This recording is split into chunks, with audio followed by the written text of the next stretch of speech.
ಎಲ್ಲರಿಗೂ ನಮಸ್ಕಾರ. ಮ್ಯಾಜಿಕ್ ಅಡುಗೆ ಮನೆ ಯೂಟ್ಯೂಬ್ ಚಾನೆಲ್ಗೆ ಸ್ವಾಗತ. ಇವತ್ತೇನು ಅಡುಗೆ ಅಂತ ಯೋಚನೆ ಮಾಡ್ತಿದ್ದೀರಾ? ಹಾಗಾದರೆ ಬನ್ನಿ, ದೋಸೆ ಜೊತೆಗೆ ಫಟಾಫಟ್ ಅಂತ ಎಗ್ ಬುರ್ಜಿ ಮಾಡೋದನ್ನು ತೋರಿಸ್ತೀನಿ. ಅದಕ್ಕೂ ಮೊದಲು ನೀವು ನಮ್ಮ ವಿಡಿಯೋನ ಹೊಸದಾಗಿ ನೋಡ್ತಿದ್ರೆ ನಮ್ಮ ಚಾನಲ್ನ ಸಬ್ಸ್ಕ್ರೈಬ್ ಮಾಡ್ಕೊಳ್ಳಿ. ಪಕ್ಕದಲ್ಲೇ ಇರೋ ಬೆಲ್ಲೈಕನ್ ಪ್ರೆಸ್ ಮಾಡಿ, ಹಾಗೆ ನಾವು ಮಾಡೋ ವಿಡಿಯೋ ನೋಟಿಫಿಕೇಷನ್ ನಿಮಗೆ ಬಂದು ತಲುಪುತ್ತೆ. ಈಗ ಎಗ್ ಬುರ್ಜಿ ಮಾಡಲಿಕ್ಕೆ ಕೊತ್ತಂಬರಿ ಸೊಪ್ಪು, 4 ಹಸಿರು ಮೆಣಸಿನ್ಕಾಯಿ, 2 ಟೊಮ್ಯಾಟೊ, 3 ಈರುಳ್ಳಿ ತೊಗೊಂಡಿದ್ದೀನಿ. ಈರುಳ್ಳಿನ ಸಣ್ಣದಾಗಿ ಹೆಚ್ಕೋಬೇಕು. ಅದರ ಜೊತೆಗೆ ಹಸಿರು ಮೆಣಸಿನ್ಕಾಯಿ,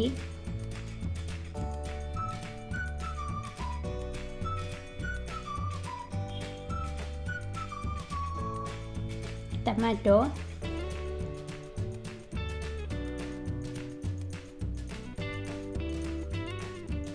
ಮತ್ತು ಕೊತ್ತಂಬರಿ ಸೊಪ್ಪನ್ನು ಕೂಡ ಸಣ್ಣದಾಗಿ ಹೆಚ್ಚಿಟ್ಕೊಂಡು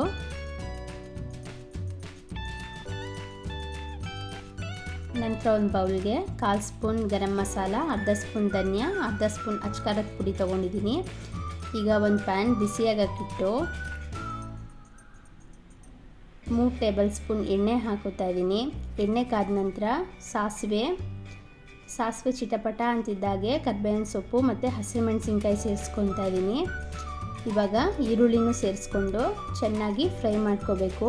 ಈರುಳ್ಳಿಯಲ್ಲಿರೋ ಹಸಿ ವಾಸನೆ ಹೋಗಿ ಕಂದು ಬಣ್ಣಕ್ಕೆ ತಿರುಗೋವರೆಗೂ ಈರುಳ್ಳಿನ ಚೆನ್ನಾಗಿ ಫ್ರೈ ಮಾಡ್ಕೊಳ್ಳಿ.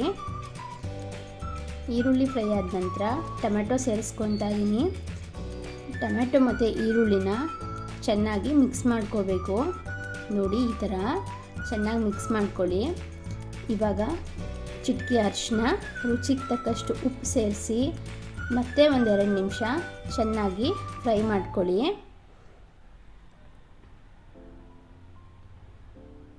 ಇವಾಗ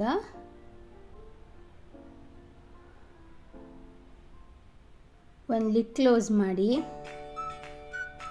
ಚೆನ್ನಾಗಿ ಬೇಯಿಸ್ಕೋಬೇಕು.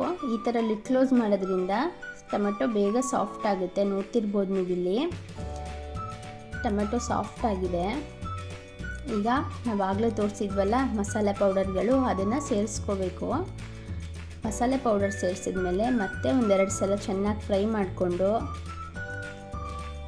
ನಾನಿಲ್ಲಿ 5 ಮೊಟ್ಟೆ ಸೇರಿಸ್ಕೊತಾ ಇದ್ದೀನಿ.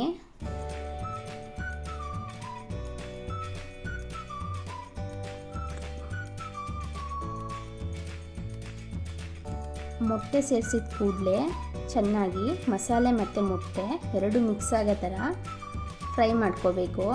ಹೀಗೆ ಕೈ ಬಿಡದೆ ಫ್ರೈ ಮಾಡ್ಕೋತಾ ಇರಬೇಕು, ಇಲ್ಲಾಂದರೆ ಮೊಟ್ಟೆ ಪಾತ್ರೆಗೆ ಅಂಟಿಬಿಡುತ್ತೆ. ಚೆನ್ನಾಗಿ ಫ್ರೈ ಮಾಡ್ಕೊಳ್ಳಿ. ಈ ಥರ 1-2-3 ನಿಮಿಷ ಫ್ರೈ ಮಾಡ್ಕೊಳ್ಳೋದ್ರಿಂದ ಮೊಟ್ಟೆ ಬೇಗ ಉದುದ್ರಾಗುತ್ತೆ. ನೋಡ್ತಿರ್ಬೋದು ನೀವಿಲ್ಲಿ ಚೆನ್ನಾಗಿ ಫ್ರೈ ಮಾಡ್ಕೊಳ್ಳಿ. ಮೊಟ್ಟೆಯಲ್ಲಿರೋ ಹಸಿ ವಾಸನೆ ಹೋಗುತ್ತೆ. ನೋಡಿ, 2-3 ನಿಮಿಷ ಫ್ರೈ ಮಾಡ್ಕೊಂಡ್ಮೇಲೆ ಮೊಟ್ಟೆ ಉದುದ್ರಾಗಿದೆ. ಈಗ ಲಾಸ್ಟಲ್ಲಿ ಕೊತ್ತಂಬರಿ ಸೊಪ್ಪು ಸೇರಿಸಿ ಮತ್ತೆ ಒಂದ್ಸಲ ಫ್ರೈ ಮಾಡ್ಕೊಳ್ಳಿ.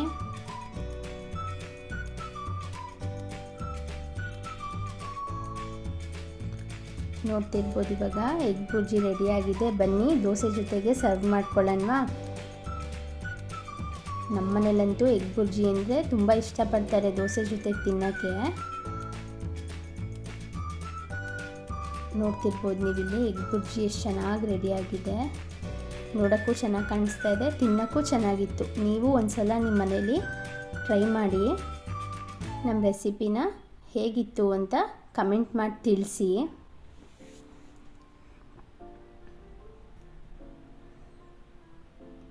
ನೀವು ನಮ್ಮ ಚಾನಲ್ನ ಸಬ್ಸ್ಕ್ರೈಬ್ ಮಾಡ್ಕೊಳ್ದೆ ನೋಡ್ತಿದ್ರೆ ದಯವಿಟ್ಟು ಸಬ್ಸ್ಕ್ರೈಬ್ ಮಾಡ್ಕೊಳ್ಳಿ, ಲೈಕ್ ಮಾಡಿ, ಶೇರ್ ಮಾಡಿ. ಸಬ್ಸ್ಕ್ರೈಬ್ ಮಾಡ್ಕೊಳ್ಳಿ, ಪಕ್ಕದಲ್ಲೇ ಇರೋ ಬೆಲ್ಲೈಕನ್ ಕ್ಲಿಕ್ ಮಾಡಿ. Thank you.